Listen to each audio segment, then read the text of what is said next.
Agreement करने के लिए स्पेशल रखा गया था। खान साहब को हम लोग जो डटे हुए हैं इमरान खान, उनको हम लोग कोई भी बात होगी मनवा लेंगे और कंप्रोमाइज़ करवा लेंगे।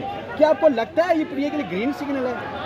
मैं बिल्कुल इसको किसी तरह से ग्रीन सिग्नल कंसिडर नहीं करूंगी। साहब तो अपनी बेगैरतियां रच के दिखा चुके हैं। वो बेशरम आदमी, शुक्र है आज उनका आखिरी दिन है, उनको यही पैगाम है कि तुम जा रहे हो तो जल्दी दफा हो जाओ, क्योंकि वो इस काबिल नहीं है कि उनको इस चीज़ पे कंसिडर किया जाए कि इन्होंने वो ये डील के तहत बीबी साहिबा को निकाला गया। इतने लंबा अरसा आप लोगों ने इस औरत को रखा है और अब ये कहा जाना, जिस तरीके से मैं देख रही हूँ कल से नून लीग चीखें मार रही है जी डील होगी, तो मतलब उनके तो अपनों की जो प्लेटलेट्स गिर जाते थे, पता नहीं वाइट सेल्स खत्म हो जाते थे, रेड सेल्स खत्म हो जाते थे, तब इन लोगों को याद नहीं आया।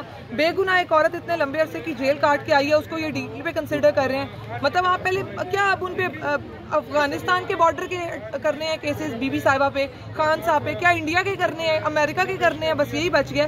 बाकी तो मेरा ख्याल है पूरे मुल्क में जितनी दफात के केसेस हैं वो तो उन पे हुए हैं जी। तो तैयबा राजा यहाँ बनी गाला के बाहर पहुंच चुके हैं। तैयबा बताइएगा, अभी कुछ लम्हों पहले यहाँ पर इंटर हुई हैं बुशरा साहिबा, क्या जज्बात थे, क्या इमोशंस थी, क्या कहा और क्या मुलाकात में आपसे बातें हुई, बताइएगा जरा। और बहुत बड़ी तादाद में आप लोग यहाँ पर फूलों की पत्तियाँ लेकर पहुँचे हुए हैं। नहीं, हम लोग क्योंकि डियाला से ही बीबी साहिबा के साथ यहाँ पहुँचे हैं, तो अभी तो बिल्कुल आइडिया नहीं है कि बात मेरी नहीं हुई बिल्कुल उनसे, क्योंकि उनको जेल के अंदर से गाड़ी में बिठाया गया था।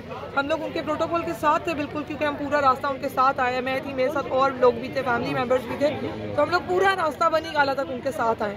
बातचीत नहीं हो सकी क्योंकि जितने लोग उनके साथ थे उनको अंदर से ही गाड़ियों में बिठाया गया है। उमर अयूब साहब ने रास्ते में हमें ज्वाइन किया, वो आए थे, फिर वो रास्ते में रुक के अपनी गाड़ी से उतर के दूसरी गाड़ी में आके बैठे, तो वो अंदाज़ा है कि उमर अयूब मौजूद थे वहाँ पे। इसके अलावा मैंने किसी को नहीं देखा।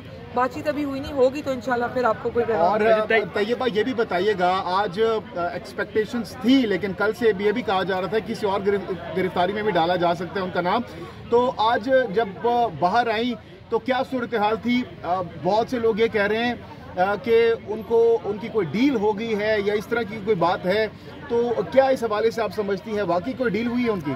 देखिए, डील मेरा ख्याल है अब उन पे ना ये रह गया मुकदमा कि इन्होंने अमेरिका को न्यूक्लियर बॉम्ब शिफ्ट कर दिया था और भारत को जो है वो पाकिस्तान या कश्मीर बेच दिया था। इसके कोई डॉक्यूमेंट्स आ जाएंगे, अब वो कहेंगे हाँ अब इस केस में पकड़ना रह गया। बाकी तो मेरा ख्याल है सारे केसेस हो चुके हैं उन पे, बगावत के, कत्ल के, इक़दाम कत्ल के। तो जब सारे केसेस हो गए तो अब पीछे कौन सा केस रहता है करने को, मुझे वो समझा रहे हैं। मतलब डील इसको, मतलब 10 महीने बाद अगर मैं निकलूं या 13 माह बाद सनम निकले या आयशा भुट्टा निकले या खदीजा शाह निकले, तो वो डील का नाम, ये बहुत आसान है। कोई जाके 10-10 महीने 1-1 साल रह के आए, उसके बाद जब आप अपनी बेल पे निकले, कहीं कोई उनको पता हो कि अब जलालत ज्यादा होना शुरू हो गई है औरतों पे, क्योंकि इंटरनेशनल लेवल पे इस पे इतनी आवाज उठ रही है कि आपने रखा हुआ क्यों है एक औरत को। अच्छा, अभी तक पहली झलक आप लोगों ने नहीं देखी बुशरा बीबी साहिबा के? जेल के अंदर से उनको गाड़ी में बिठाया गया? बिल्कुल, जेल के अंदर से उनको बिठाया गया और उसके बाद पूरा रास्ता, मतलब मुझे ये बता दिया गया था कि इस गाड़ी में वो मौजूद है। 3 गाड़ियां थी आगे, मुझे ये पता था कि वो कौन सी गाड़ी में मौजूद है, लेकिन मेरी नहीं।